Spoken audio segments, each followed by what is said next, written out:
Okay, Professor Teo actually provided a very nice setup for what I'm going to talk about. It's about the role of ICT in poverty reduction, and Professor Teo pointed out some of the debates there and whether ICT can really make a difference. So what I'm trying to do is provide some evidence, some at least early evidence of the role of ICT. And I'll use the analogy of some of the pictures we saw in earlier discussions, earlier presentations. Very high-level pictures from space, very high up, looking at the Earth, as well as from the ground of the actual people and their lives. So I'll try to provide both. I'll motivate the particular problem that I'll be discussing from a very high-level macro view, and then go in and provide one case study and examine its impact, and then try to generalize back up to the macro level. So that's the plan. For this audience, this should come as no surprise. Poverty is still very pervasive around the world, and the number $2 a day, this is somewhat old data, but still somewhat relevant, $2 a day is used quite a bit. Right, so the percentage of a population of various countries that live on less than $2 a day, so countries like India, many parts of Africa, and so on, have large percentages of people who live on less than $2 a day, which is the official World Bank definition of poverty. Now, it turns out that in many of these countries, you can actually survive, you can actually live on $2 a day. You won't live a luxurious life, but you will live, right? The problem is not the average, that is $2 a day on average.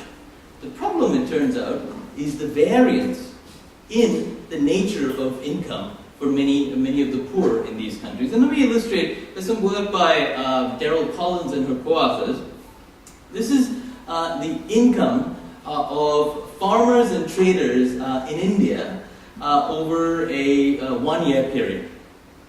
So on average, it's about $60 a month, which is about $2 a day. But if you actually look at the pattern of income, in some months, it's much less than $2 a day. In other months, it's much higher than $2 a day. Now, if you translate that, and we'll move continents to Africa, and you translate that, this pattern of income to income and outflow, income minus expenses, you see something like this. So this is a case from Africa, again by Daryl Collins and others. And this is very detailed weekly data on income and outcome. This is from South Africa. And this is what if you net out the income from the output, from the outlays, this is the nature of the pattern, and that's zero. So for much of the year, people are surviving on less than they make. In other parts of the year, people are surviving on more than they make. Now, if you have a graph like this, a crucial, indeed fundamental, and incredibly important need you have is some means of accessing, somehow storing the money that you make during the months when things are going okay, so that you can use that during the months when things are not going well. You can either save the money, right, or you can borrow money. And now, if you borrow money, well, you have little in the form of collateral, so you'll end up paying large interest. What is really needed is a cheap, secure, and convenient means of saving money. Now, it turns out we're doing a very dismal job, a very poor job of providing cheap, secure access to money. This is a graph from folks at the World Bank that shows the fraction of households that have a bank account, right? Essentially a bank account. What you see here, I'll pick a couple of countries. In China, for instance, the numbers I saw, in rural China, only about 1/3 of rural Chinese have access to formal banking. In India, I've been talking to people at the Reserve Bank of India, only about 40% of Indians have access to formal banking. Right? And this is true in Africa, for instance. I'll show you some data from Kenya. Until recently, it was about 90% of Kenyans do not have access to formal banking. Now, this has huge implications for the reasons you saw. Because when the income dips below zero, you go into a debt cycle, you go into a cycle of despair, and not only will you not get out, your children will suffer as well. Children get taken out of school. And these children, they inherit, in many cases, they don't inherit assets, they inherit debt. Now, policymakers have recognized this, and they've ordered banks to, serve the poor. Or they threaten, if you do not do this, we will do bad things to you. We'll fine you, and so on. Or they say, okay, we'll pay you money to open accounts for these people. And I'm saying this from the conversations with the Reserve Bank of India. They try to educate bankers to point out why there is money in it for them. But so far, despite all of this, there's been little impact. Bankers point out, really it's a matter of simple economics. In order for them to be profitable, after all, they're running businesses, their price relative to the cost of providing the service should be positive, and there should be a decent quantity of service being offered, or else it's not worth their time. Yeah? And they point out, well, the poor really cannot afford very much. Right? The price they can charge is not very large. And by the way, in the slums of India, for instance, people have done studies of how the poor actually save. And there are these people called deposit collectors, and it's not just in India, it's Philippines, various other places. Deposit collectors go from home to home. They'll come to your home, and you earn $2 a day. It's a good day. You might save 20 cents. They will collect your 20 cents, give you a stamp on your passbook, and then go to the next home, and they'll come on a daily basis. At the end of the month or end of 6 months, they'll give you your money back, minus a fee, because after all, they took the effort to come to your home, and they had to pay someone to come to your home. People have calculated the effective interest rate for savings. Remember, you're getting no interest, and you're paying fees. The effective interest rate turned out to be about minus 35%. Okay? To save your own money, you're paying interest rates of minus 35%. That's the extent of need. Now, the bankers say, if we charge minus 35%, you would give us a hard time to the regulators, they said. And it turns out the cost of serving people in these remote locations is not low. In fact, it's actually higher in many ways because the density is sometimes lower of population. And quality, it turns out the poor are just as concerned about good service or not being insulted when they go into a bank as anybody else. And scaling up on a large scale is difficult. So the bankers say it's a matter of simple economics. The business model simply does not work. And so we've been stuck like this for a long time. What I'd like to show is, given this problem, some cause for hope, and some cause where there is reason for optimism, and I'll try and show some impact on the poor. Well, so what we need is easy, cheap, safe means of accessing your own money. And the case I want to talk about is the case of M-PESA, which my colleagues and I have been studying. M-PESA, well, PESA in Swahili, the language of East Africa, means money. It's also PESA in Hindi and so on. M for mobile. It's mobile money in this case in Kenya. Let me show you a quick ad. I hope this works. Since it's late in the evening, I thought some multimedia might be helpful. This is the ad that introduced the service 3 years ago in Kenya.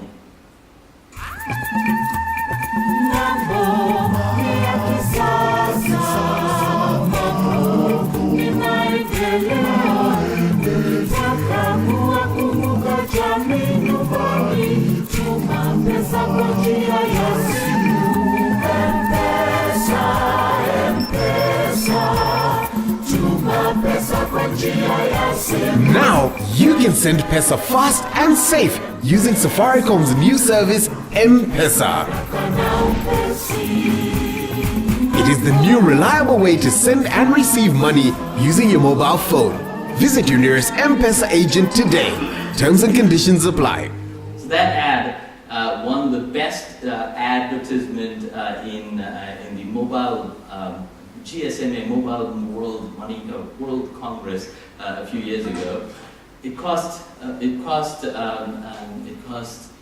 £300 to make, and the most expensive part was the cow. You saw that. Let me just quick. It's a very simple thing. I'm running out of time, so a simple electronic wallet. No sign-up fee, no minimum balance, no money, no fee to deposit. You do get about 3% fee to send money to someone else, as we saw the young man do, to his parents, or withdraw money by going into any local shop.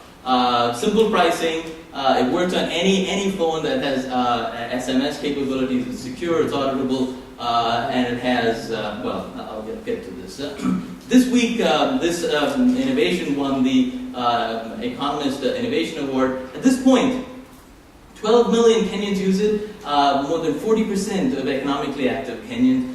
They've transferred 5.4 billion since 2007. Most of these transactions are for tiny amounts, right? Less than, so it's hundreds of millions of these transactions. Basically, this was, I'll just summarize, that's Nick Hughes, the founder who used to work at Vodafone. He went to Vodafone to say, hey, I have this great idea, mobile money for the developing market. And Vodafone said, forget it, we don't have the money to invest in something like this. The DFID, which is a UK aid agency, actually invested $100 million, £100 million, sorry, did I say £1 million? £1 million to get the thing started. That's how it got started. It was introduced in Kenya by Safaricom, which is a Vodafone affiliate. I'm going to skip some of this. It started out being a microfinance initiative. People, when the idea was you could solve the last mile problem in microfinance by not having people actually go there if you could send money electronically. Turns out when people got access to this, they much preferred, rather than go to the microfinance institution, they much preferred actually borrowing and sending money to each other. So Vodafone decided to get rid of the microfinance institution and instead just person-to-person send money. Very simple launch proposition. They have 18,000 entrepreneurs who are M-PESA agents. By way of comparison, there are about a few hundred bank branches in all of Kenya. It started out being very simple. Now you can do bill payments. So the Nairobi bus service pays its drivers directly into their M-PESA accounts. Now you can do that's the president of Kenya with the new savings account. My colleagues and I have been looking at this. It turns out, speaking of publicly available data, the Central Bank of Kenya had done two major surveys, nationwide nationally representative surveys, in 2006 and 2009. M-PESA was introduced in 2007, so we could do it before and after. Turns out, massive introductions, massive impact. It went from 16.5% remittance percent of Kenyans saying remittances, they do remittances, to more than half of Kenyans, and so on. I'll skip this. Basically, it's seen as not risky at all, relative, very cheap, fast, and easy to get relative to the alternative. The interesting thing here is that people actually use this not only to send money, but actually save money. Now keep in mind, you pay money to take your own money out. You pay a certain commission to take your own money out. So you're actually paying negative interest. Not only are you getting no interest, you're paying negative interest. But people are willing to do that. I'm going to skip some of our research on this in the interest of time. Just point out that we're showing a lot of impact, including on education outcomes, on health outcomes, and so on. And there is, right now, there are literally dozens, actually, last conversation I had, over 160 mobile money applications happening around the world. Very profitable for the private sector entity, and it's expanding. Basically, the costs go down as you expand into, in this case, Afghanistan and Tanzania. Low cost, high quality, scalable, and sustainable. It's being applied in medicine. It's being applied, as we saw earlier, in farm prices. Just last slide here. Just implications. We talk a lot about we're not done. Yeah. We'll talk a lot about infrastructure and hard infrastructure, bridges, roads, and so on. Financial infrastructure, especially in rural and underdeveloped parts of the countries, is also a crucial one that we should pay attention to. So don't ignore the soft infrastructure. In fact, we could use the money we've spent on hard infrastructure, such as ICT, to then use that for soft infrastructure, such as financial infrastructure. Now, for this, regulators need to have a different mindset. Is this a telecom service? Is this a financial service? Yeah? Everyone wants to get involved. I could go on and on about some of the problems with regulations here. I want to end with a note that says, that points out, yeah, we've talked about the role of government. Private sector entities are important as well in such things.